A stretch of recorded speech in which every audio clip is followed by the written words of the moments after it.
All right, let's get right into it. Today, we're tackling a massive challenge that leaders everywhere are facing. It's the gap between wanting to use AI and actually making it work. We're talking about the AI leadership gap, and in this explainer, we've got a playbook to help you close it.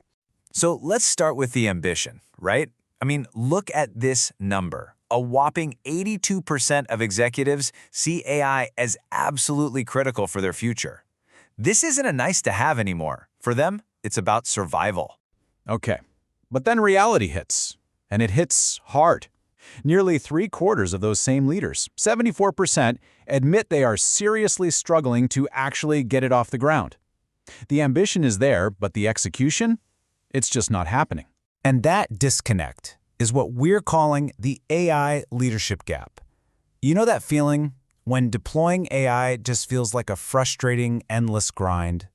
Well, you are definitely not alone. This is the core challenge we're unpacking today. So, how do we fix this thing? It all begins with strategy. You have to turn that big, broad ambition into a concrete, rock-solid plan. You know, here's a common mistake I see all the time. When an AI project fails, the first thing we do is blame the technology, the models, the algorithms. But the real problem? It's almost never the tech. It's a failure of strategy that happens long before anyone writes a single line of code. I absolutely love this metaphor because it's so true. Without a crystal clear business purpose, your sophisticated AI is really just a math experiment pointing into fog. It might seem impressive, but it has no direction, and it's going to have zero impact on your business. So to cut through that fog, you have to answer these 4 questions before you start building anything. The key here is to solve backwards from the business decision you need to make, not forwards from the cool tech.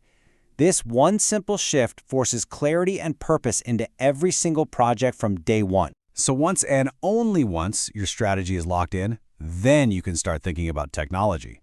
And that brings us right to Section 2, choosing the right tools, and of course, the classic build versus buy decision. You know, it really just comes down to this. Are you solving a unique problem that gives you a serious competitive edge? If the answer is yes, then you might need to build it yourself. But if you're just improving a standard common process, an off-the-shelf tool gets you there way faster. Knowing which path to take is absolutely key to getting a real return on your investment. But hold on. Before you buy anything, you have to do your homework. AI isn't some magic wand, okay? It needs strong data foundations and the right infrastructure to even work. Spend 30, maybe 60 days just mapping the workflows in one single department. That's how you'll pinpoint the exact places where AI can actually add value. So, you've got a strategy, you've chosen your tools, but now comes the hardest part. The people. Section 3 is all about the human side of AI. It's about driving adoption. And this is so critical. Real change doesn't get pushed down from the C-suite. No way.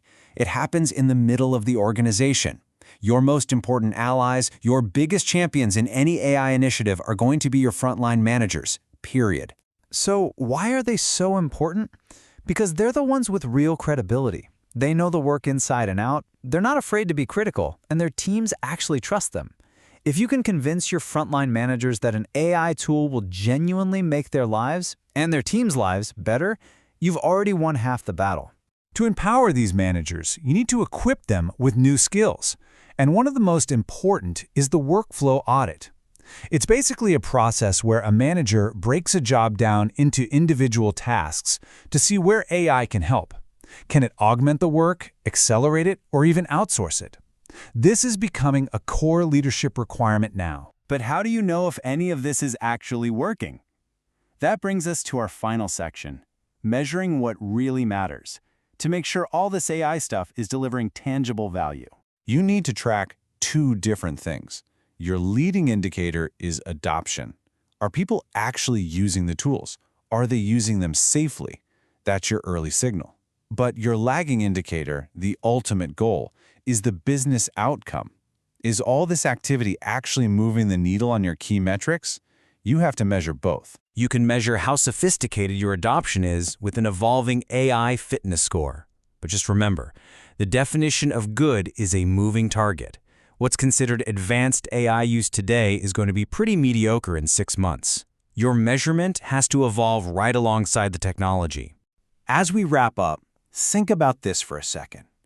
Getting AI right requires investment. That's clear.